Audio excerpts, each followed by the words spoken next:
Forgiveness doesn't always feel like a virtue. Sometimes it feels like a form of self betrayal, doesn't it?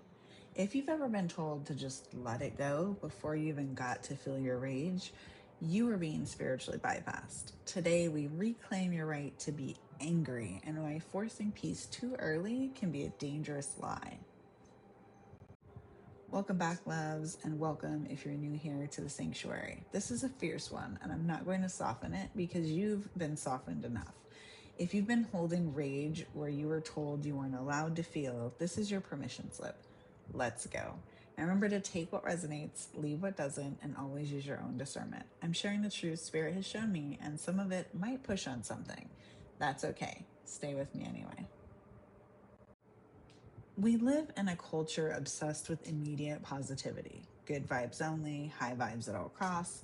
And on the surface, it sounds healthy, it sounds good. But for someone carrying a real wound, a deep wound, it's a gag order. It tells survivors to skip the truth and fake the peace. And premature forgiveness can be dangerous. When you force yourself to release something you haven't even felt yet, that energy doesn't disappear. It turns inward. It becomes shame. It becomes the tight jaw, the gut that won't settle, the body keeping score you refuse to look at. False peace built on avoidance isn't peace. It's a pressure cooker with a smile painted on the lid.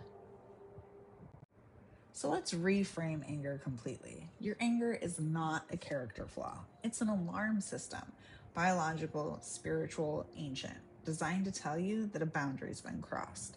When you shame your rage, you're unplugging the smoke detector while the house is still burning. I call it holy fire. It's a cleansing force. It burns away the victim identity and clears the ground for the survivor to stand up. Now, hear me. Feeling rage is not the same as becoming destructive. We witness it, we let it speak, we treat it as data, as information about what we value and what was violated. You don't have to act it out. You just have to stop pretending it isn't there. This is exactly the kind of work I go deeper on inside the Sanctuary membership. The stuff that's too raw for the main feed. It's linked below if you're called to it. Here's something subtle. We often feel indebted to our own trauma. Like we owe the person who hurt us a quick resolution so everyone can be comfortable again, right? But every time you rush to forgive before you've accounted for the damage, you hand the energetic control right back to them.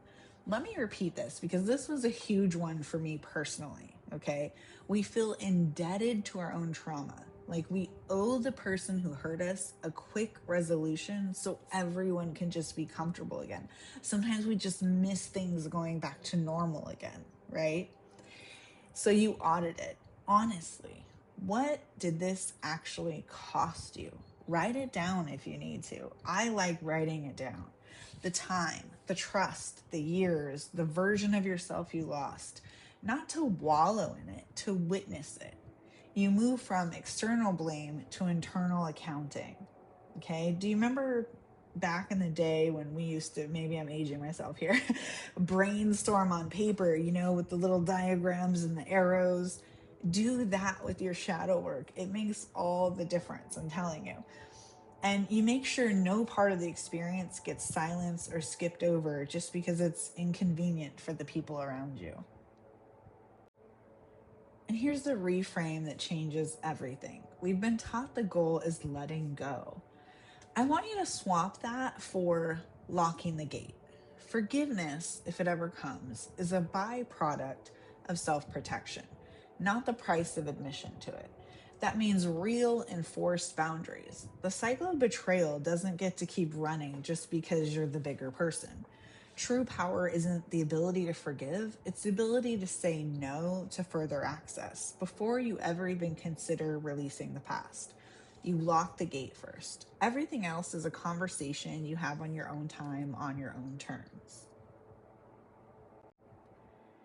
And here's where it transmutes. When you let the anger move through you fully, felt, witnessed, honored, it doesn't stay anger.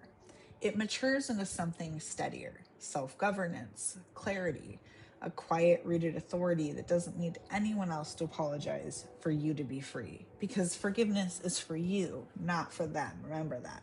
because real liberation was never about their redemption, right? It's about the total reclamation of your peace.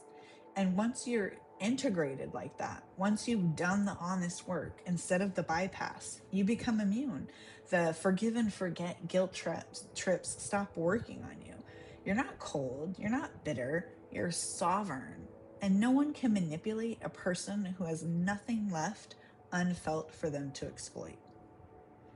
If you needed to hear that your anger is allowed, drop a candle emoji in the comments so I know this one reached the right people. Subscribe for next Sunday, and if you want the deeper work, the inner sanctuary work is waiting for you, linked below. See you next Sunday, but until then, sending you light, love, and healing, and I hope this helped.